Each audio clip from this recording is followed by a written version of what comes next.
Hello everyone, welcome to Yorkshire Gamer's monthly Wargames update and episode 29 for September 2022. And there's absolutely bags of stuff to do and cover today, so I won't be hanging around. Let's get straight on with it.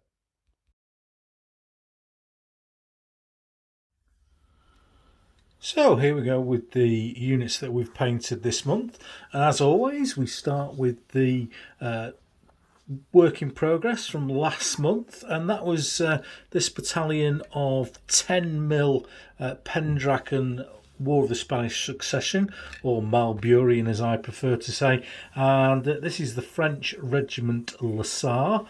40 figures based on 40 by 30 bases, 10 figures per base, and these were sort of part done around 15 years ago maybe. I did 24 figure units for that, not big enough, and I could never decide back then how I was going to do this project, so I've moved up to 40 figures like I spoke about in previous episodes, and this is another finished battalion. So I'll just zoom in a little bit.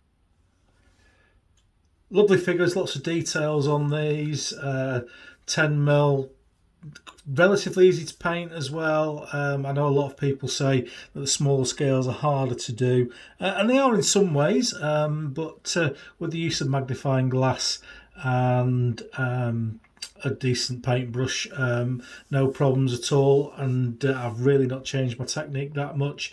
I've used maybe two colours on a uniform or belting, etc., whereas would normally use three on a larger figure, and I've limited the ink wash to just the muskets. I find that on the smaller figures the ink wash tends to blur the figure, so I've kept them as they are. So there's quite a few of these I've done this month. I've rocked through a few, so I'll just keep this one at the back and just add to them as we go through.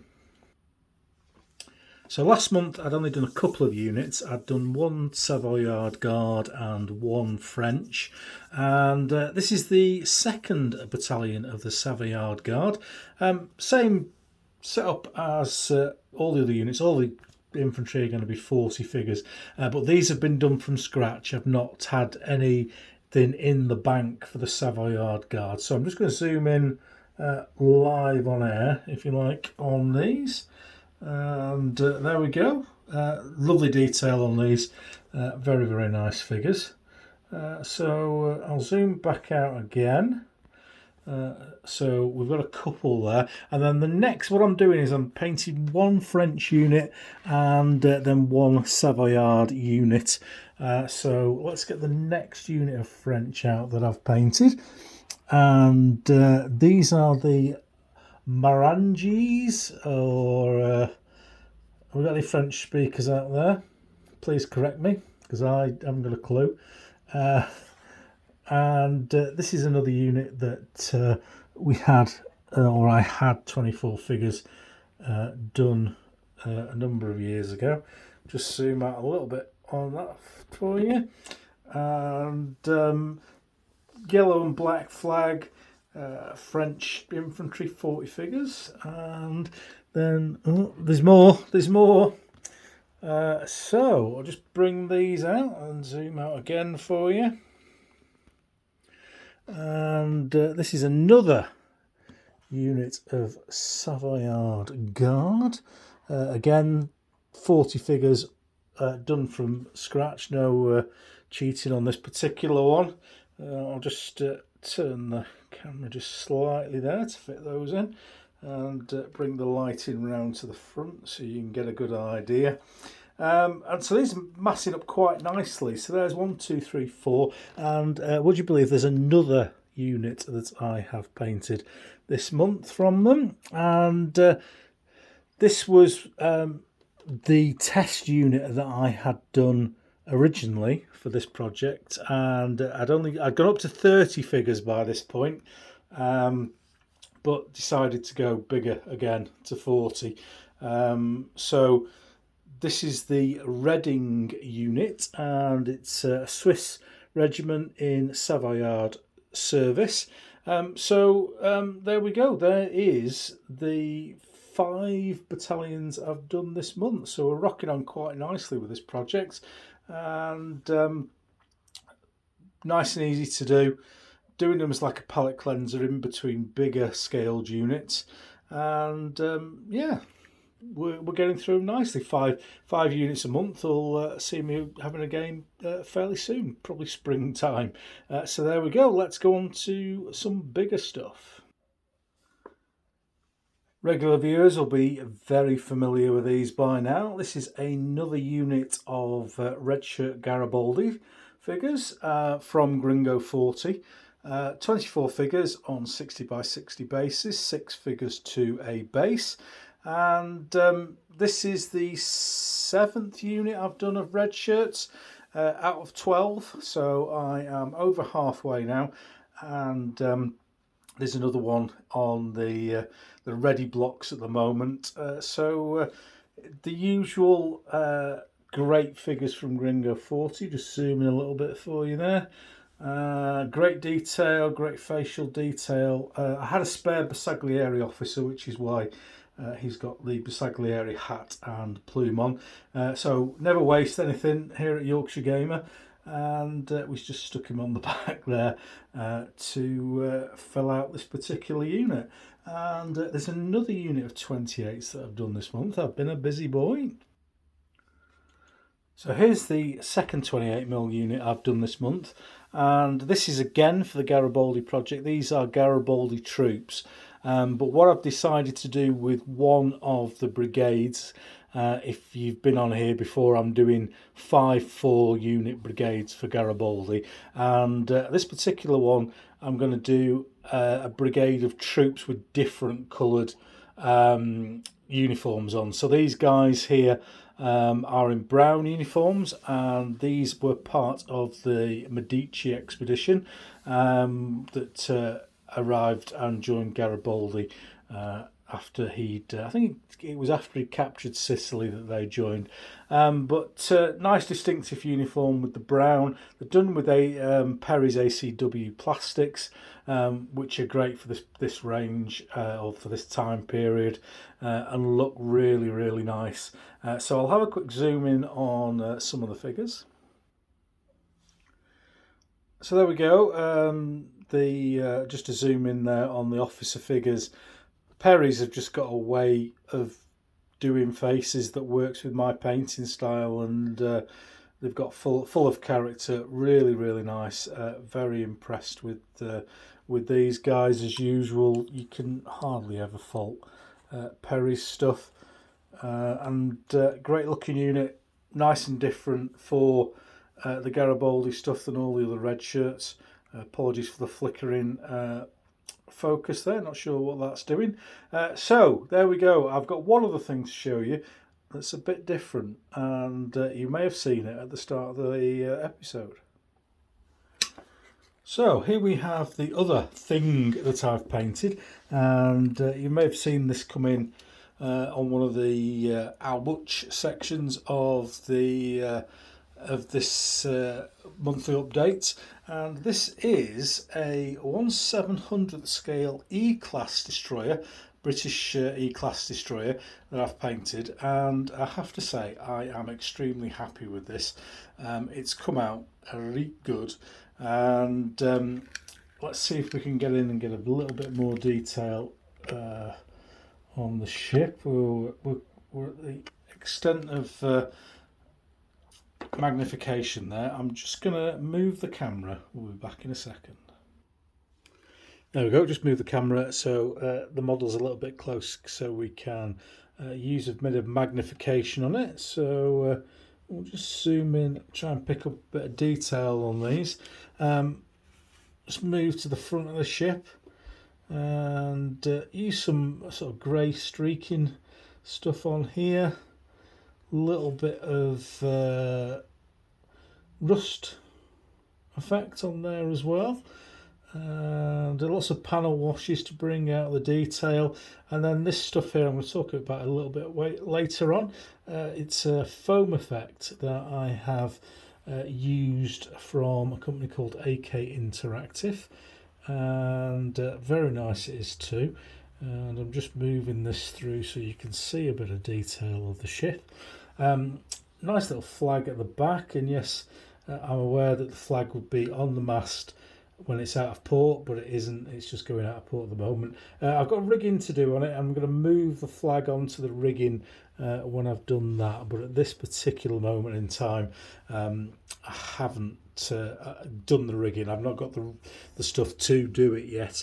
I am so happy and pleased with this particular ship, I have to say so, and I'm looking forward to doing a few more of those. So it's been a long one, but I've painted quite a lot this month, so let's have a look at Work in Progress. So here we have Work in Progress, and this is a unit that started it all really, caused a few problems. Quick advert there for my mate, Flags of War. Right, Ian, and I did these skirmish figures a long time ago, and if you remember, the whole Italian Wars of Independence project started with these figures and a random conversation with VK, good old Von Ketchingham, when he asked me on the podcast what was the one unit that I hadn't painted that I wanted to paint, and it was these guys, the St. Patrick's Battalion. Now these were in the early part of the Italian Wars of Independence, 1860, and weren't around at the time of Mentana. So when I decided to do the Mentana project, I put these on the back burner, just having done 6 skirmish figures. So now, as you're probably aware, I'm not going to get the Montana project done for Fiasco because Perry's haven't got their plastic French Crimean stuff out yet, so I can't do the French contingent. So I've gone back onto these because there's now no longer a rush to get the Montana stuff finished. So just put those to the back. So what I'm going to work on next is the close order unit, a battalion. I'm going to do a battalion of 30 figures, the same that I've done for the other papal stuff, other than the Zouaves, who I've done as bigger units. So I'll just zoom in. So I've done painted. In fact, I'll move the guys out from the back so we're not getting confused. And this is the figures I've done to date. 6 figures on my usual 60 by 60 base, and I have to say these look pretty smart. The uniform they're wearing is the fancy one, and not all of the battalion were issued with this, but the rule of cool is definitely going to take place with this, and I'm going to paint up the entire battalion in this particular uniform because I really like it. I think it looks absolutely fantastic. I think a unit of what's it going to be, 30 of these plus the 6 skirmishes, the unit 36 of these is going to look the absolute business. So that's work in progress at the moment. I've got 6 done, 6 on the way, and that I've already started, that have just been painted green, and I should get them done today. I'm trying to do 6 a day, so they will be finished and done for you next time. So it's time to see how much we've spent, and I've spent quite a lot this month. It's going to be a long video. How much? How much?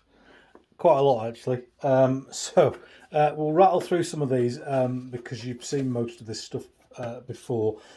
So I have bought another 2 units of Garibaldi from Gringo 40.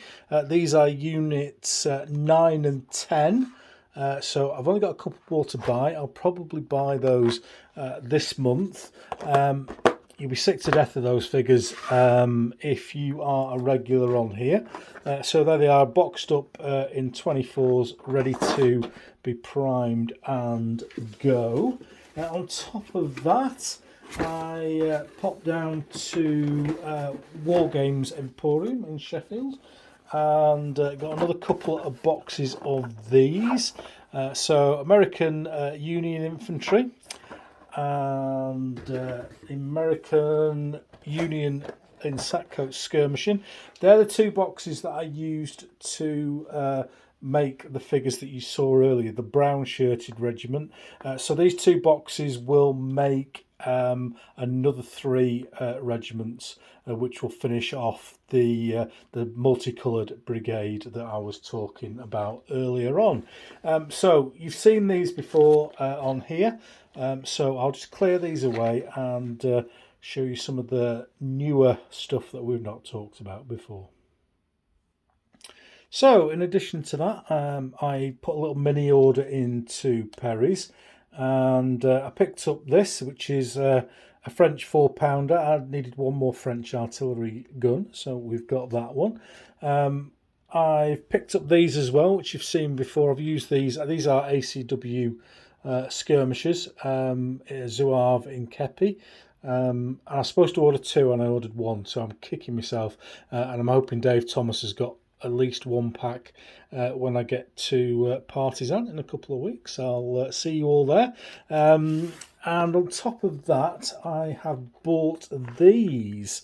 Now, the infantry, the Perry infantry, French infantry is not going to be out, but I did need a very small unit of chasseurs, a cheval, for the French, and I just picked up 6 figures. I think there was 50 guys or 60 guys there, and I've picked these up. These are recently released, the French chasseurs cheval. I'm just flicking through them so you can see the detail there, and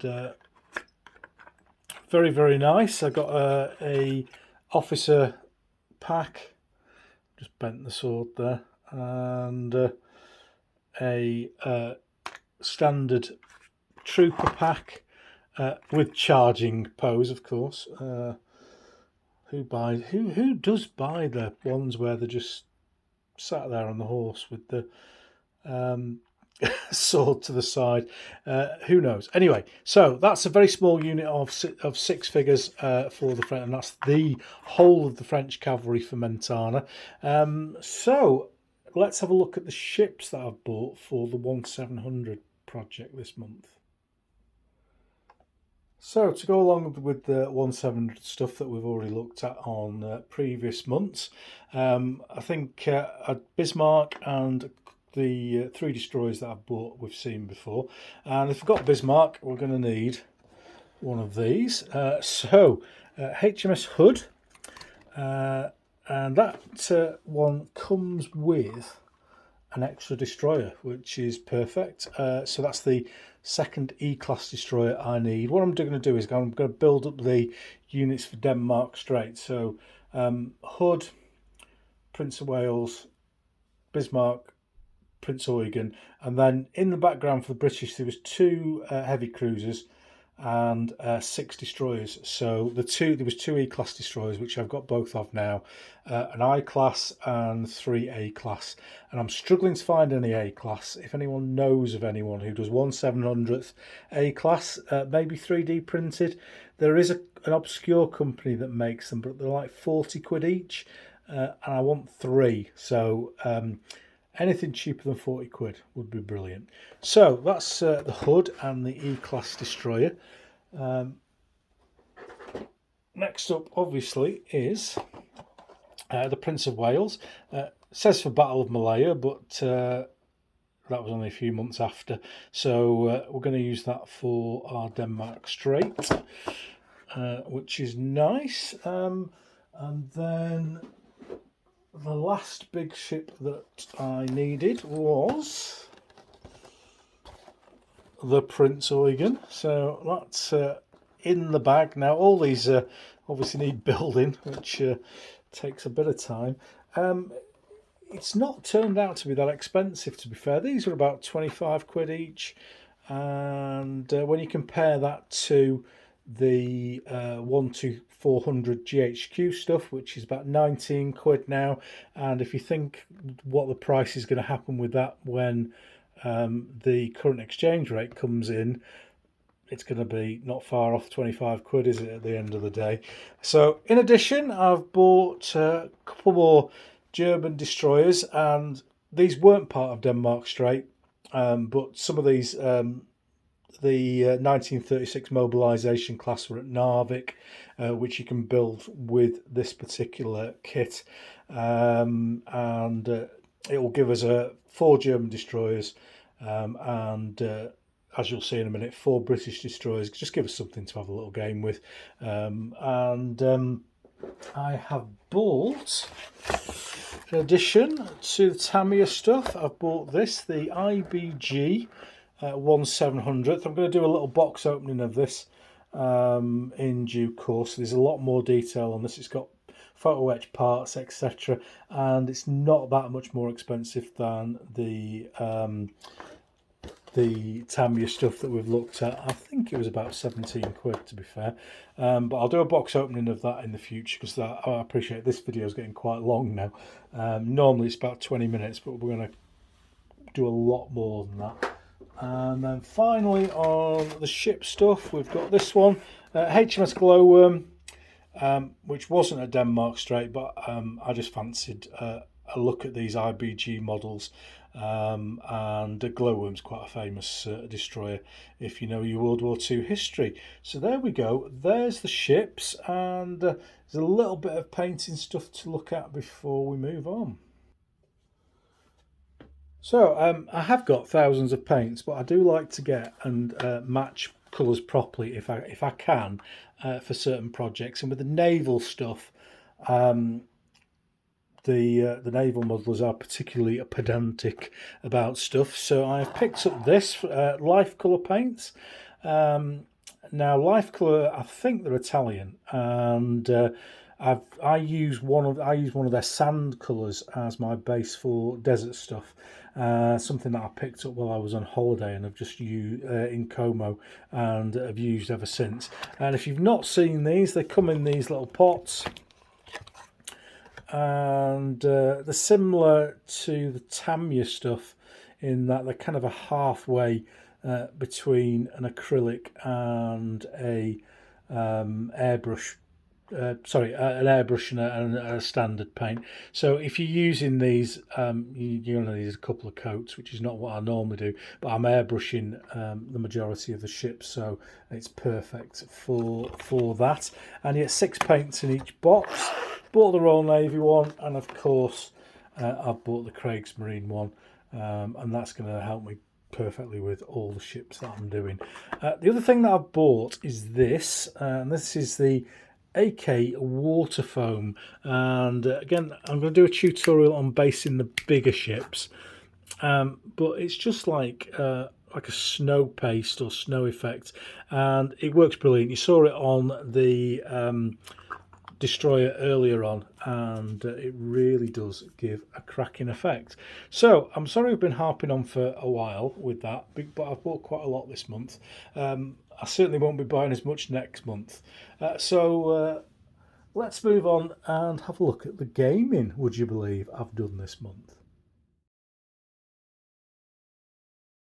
This month I actually managed to get out of the house and get down to the Wargames club on a couple of occasions.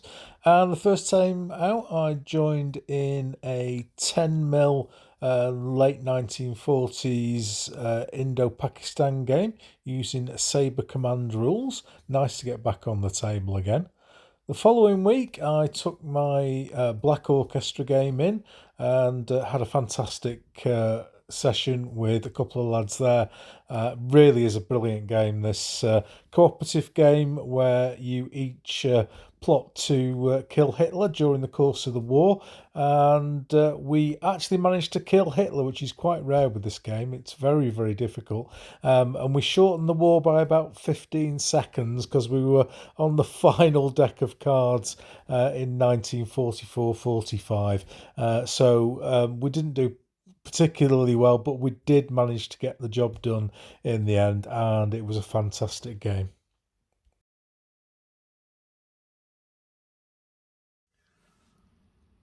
Let's have a look at scores on doors, and up everywhere, and up quite big on some things. So welcome to everyone new to Yorkshire Gamer. You're very, very welcome. Up 79 on Facebook, a very, very big jump for that. Not quite sure what's happening on there, but welcome to everyone. Up 54 on the Twitters, approaching 2,500 on there. Instagram, slow and steady on 34, same with YouTube, just coming up on 1,600. Podcast, slow and steady, 239, followed from all over the place with podcasts. So the numbers on Apple don't add up to. So this is just basically on Podbean.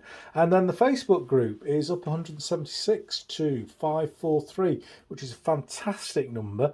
And I do encourage you, if you like a big game, come on to the Yorkshire Gamers a big Wargames group on Facebook, and the difference there is that you can post your stuff up, and I love to see people's projects and big games that they're playing, big games that they're planning.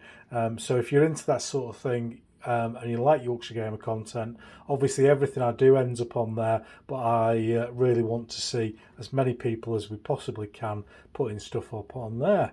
So we'll move on, and we'll have a look at our usual shout out and things that have been going on in other areas of Yorkshire Gamer.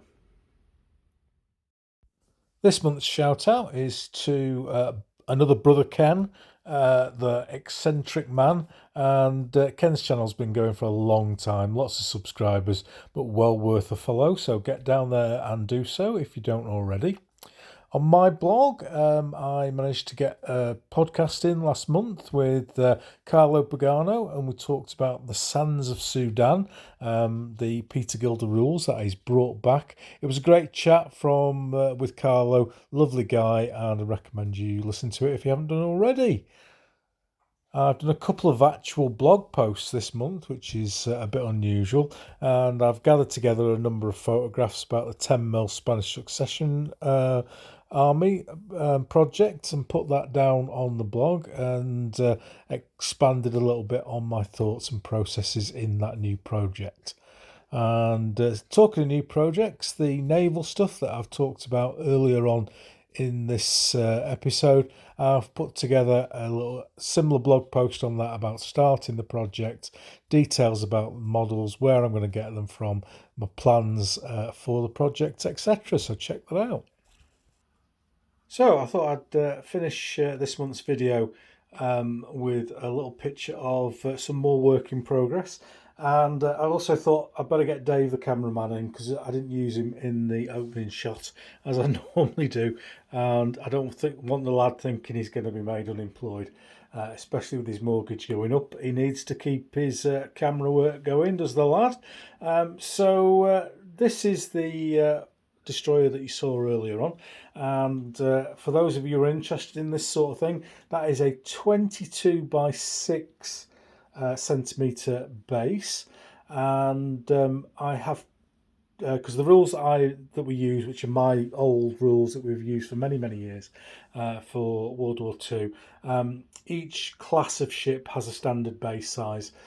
So this 22 by 6 is fairly big for this E-class destroyer for British, but it has to accommodate the largest possible destroyer going, so that's why it's that particular size. And I'll just move Dave slightly, and then you can see in the background there that that is, you should recognise it, HMS Hood. And I've built that model up that we saw in the how much section earlier on, so that's ready to paint, and I've put that down and I've just shown you the size of the base, and that's going to be the size of base for all capital ships, and HMS Hood just happens to be the longest capital ship in World War II, so Bismarck etc. Fits quite nicely on there. In fact, stand by. Here is the base for the Bismarck, and you can see there it's just these are lined up. It's perspective that makes it look like there aren't. These are the Bismarck's probably about 1 centimetre, maybe 1.5 centimetres shorter than the hood. So if the hood fits on it, everything will. And when I've put these together, all these parts lift off at the moment. I've not stuck anything on, and that just makes everything a lot easier for me to paint going forward. I'll paint all of these parts individually. I'll do a tutorial or how-to video for these ships when I've got more confident with the process that I'm going to use for all of them. But I am, as I said earlier on, I'm so happy with these ships. I think that this is the best thing I've done in a long time. I think this might be the best thing I've ever done. But it might just be the closeness of finishing it, but I'm absolutely in love with this destroyer. I really am. A few bits and pieces there to add of detail stuff to add to the hood later on. So hopefully next month a bit more gaming going on. I'll have been to Partisan, and hopefully we'll have some more ships for you, some more Garibaldi stuff, and plenty more games. So you enjoy your gaming for the next month, and I shall see thee next time.